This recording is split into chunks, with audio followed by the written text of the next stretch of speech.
मनुष्य का मन बहुत ही चंचल होता है और इसलिए मन में कई तरह के विचार उत्पन्न होते हैं।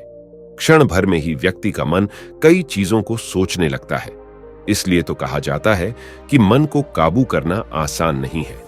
लेकिन गौतम बुद्ध मन को नियंत्रित करने के आयामों के बारे में भी बता चुके हैं।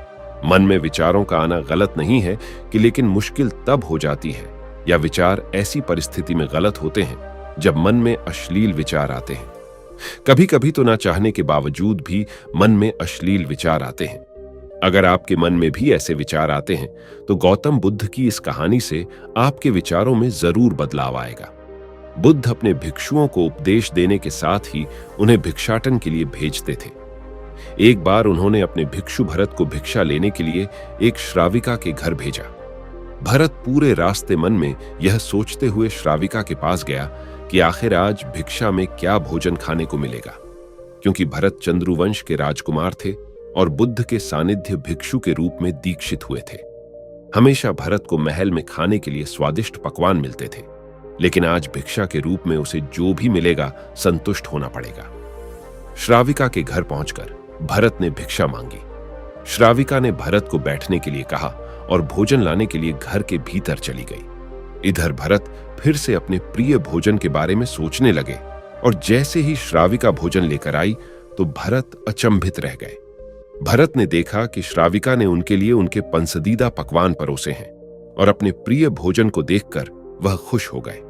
भोजन ग्रहण करते हुए भी भरत सोच रहे थे कि महल में तो उन्हें भोजन के बाद विश्राम करने की आदत है, लेकिन आज उन्हें भोजन के बाद वापस तेज धूप में चलकर आश्रम जाना होगा। लेकिन भोजन के बाद श्राविका ने भरत को कुछ समय के लिए विश्राम करने का आग्रह किया। भरत फिर से खुश हुए कि आखिर आज उनके मन की सारी इच्छाएं कैसी पूरी हो रही है। इसके बाद भरत कुछ देर विश्राम करने लगे, लेकिन विश्राम करते हुए भी लेटे लेटे वह सोचने लगे कि आज तो मुझे भोजन के बाद विश्राम करने को मिल गया, लेकिन ऐसा रोज रोज नहीं होगा।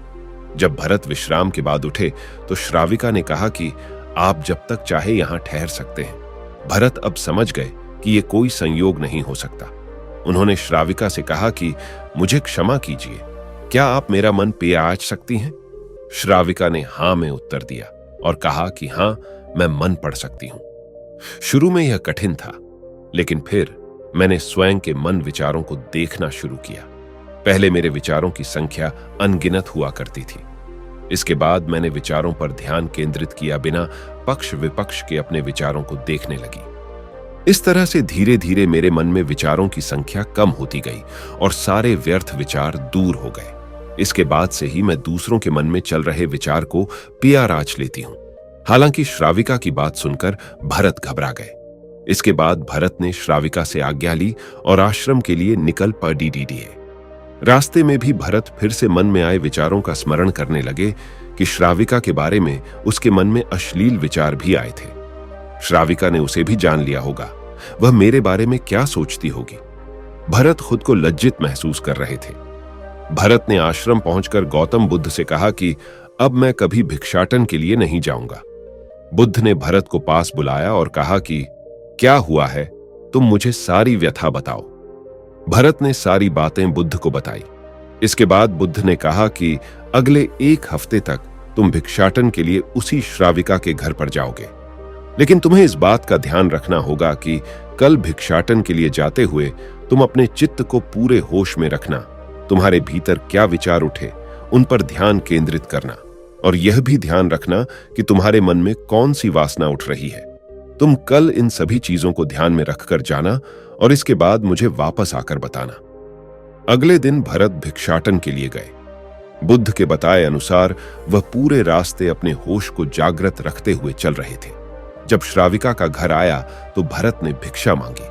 उसके भीतर कोई वासना नहीं थी और ना ही कोई विचार उत्पन्न हो रहे थे, क्योंकि उसने अपने मन को पूरी तरह जागृत रखा था। भरत ने भिक्षा ली और आश्रम चला गया। भरत ने बुद्ध को प्रणाम किया और कहा कि आज उसे जिस आनंद की अनुभूति हुई वह पहले कभी नहीं हुई। तो दोस्तों, आज के वीडियो में बस इतना ही। मुझे उम्मीद है कि आपको ये वीडियो पसंद आई होगी और आपको कुछ सीखने को मिला होगा। तो अगर आपको ये वीडियो पसंद आई तो इसे लाइक कीजिए और अपने परिवार और दोस्तों के साथ अवश्य शेयर कीजिए। और ऐसे और भी वीडियोस के लिए हमारे YouTube चैनल को सब्सक्राइब कीजिए और बेल आइकॉन पर क्लिक कीजिए ताकि आने वाली कोई भी वीडियोस आपसे मिस ना हो। और इस वीडियो को पूरा देखने के लिए आपका बहुत बहुत धन्यवाद।